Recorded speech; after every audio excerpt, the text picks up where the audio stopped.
Dəniz çəkilib, bütün ağaçlar üzə çıxıblar. Arkadakı bu qara kötüklər hamısı ağaçların kötükləridir. Vaxtilə deməli bura meşə olub. Yəqin ki, bu meşənin davamı olub.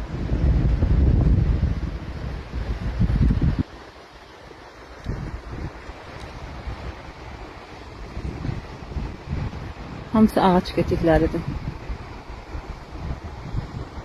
Bütün sahil boyu, bunlar hamısı ağac kötükləridir.